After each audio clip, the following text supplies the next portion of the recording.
previous video, we learned the basics of Sass variables. Now, let's take a look at a few more advanced variable features. So far, we've learned basic variable declaration and assignment. Variables in Sass, however, are much more powerful than that. With Sass, you can actually perform basic math.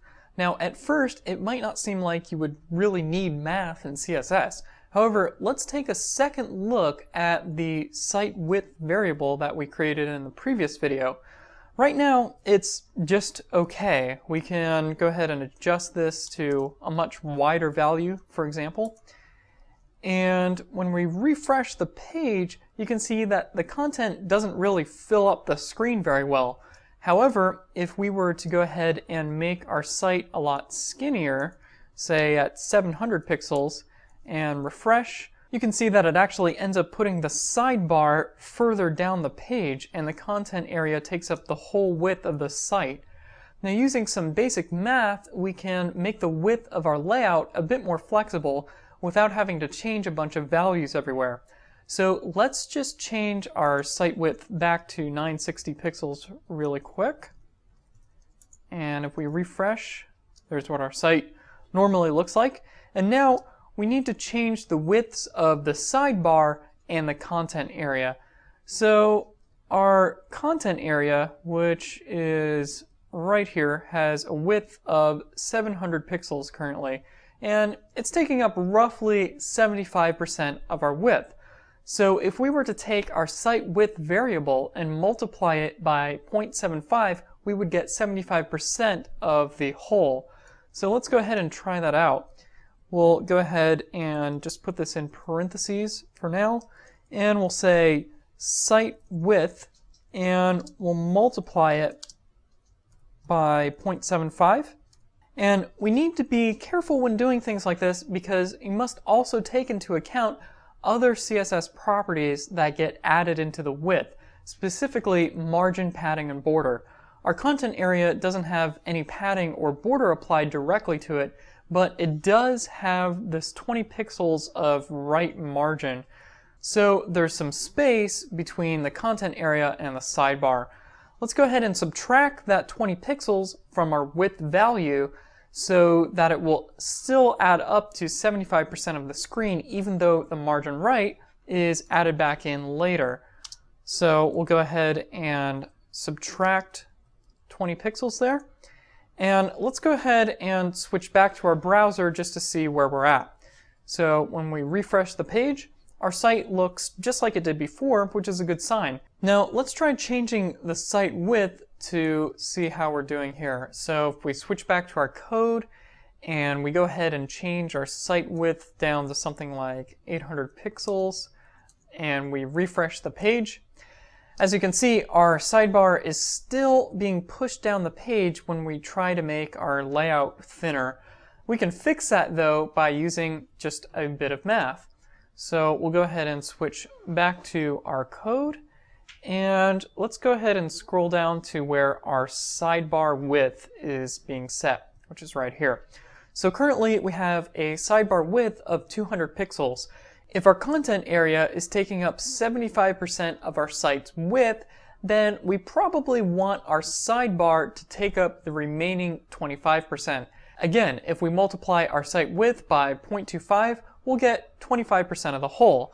So let's go ahead and delete these 200 pixels here, and we'll put some parentheses around this, and we'll say site width, and we'll multiply it by 0.25. And we do need to be careful here again and make sure that we factor in margin, padding, and border. In this case, our sidebar doesn't have any margin, but it does have some padding and it does have some border.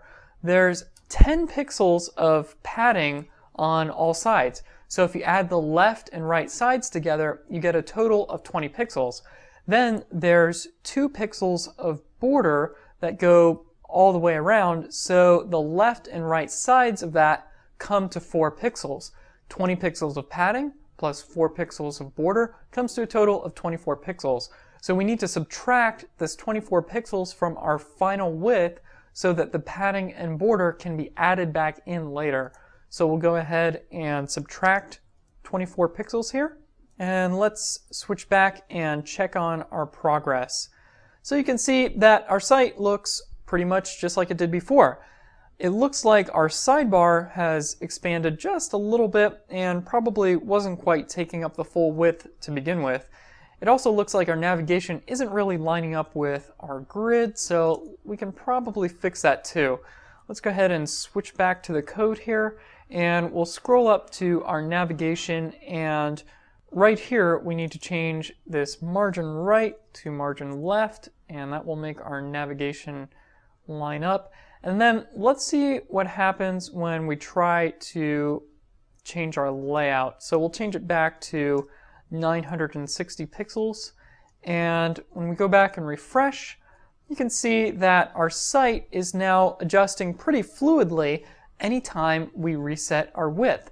So let's go ahead and try to make our site a lot thinner than it was before. We've tried 800 pixels, we've tried the normal 960 pixels. Let's drop it down to like 700 pixels. So when we go back and refresh, it looks like our content area is adjusting pretty well, but our header and the navigation is breaking. Now, there are limits to everything, but you can imagine how you might be able to use math in Sass to fix these types of things. In fact, you could even combine Sass with media queries and create some really robust, flexible layouts. Now, before we wrap this up, I would like to do one more thing to clean up our code. We can actually move these equations that we created back to the top so that anytime we want to adjust these things, we don't have to go digging through our code again to find them. So up at the top here, let's go ahead and make some placeholders for our content width and our sidebar width. And then let's go back into our code here and let's see if we can't find these things. So here's our content width.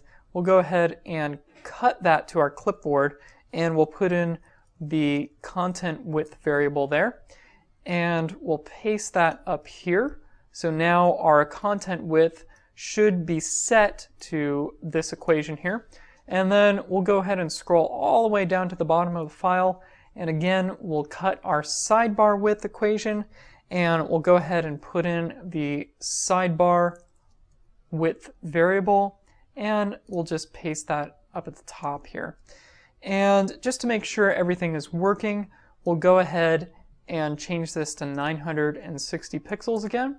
And when we switch back to the browser and refresh, you can see that everything is working just fine. Now, it's nice and convenient to have your variables and equations up at the top like we have right here, but just remember that there are limits to this, and sometimes centralizing your variables too much can create a more complicated mess than what you started with. There are many cool things you can do in Sass just by using math and variables, so be sure to spend some time experimenting.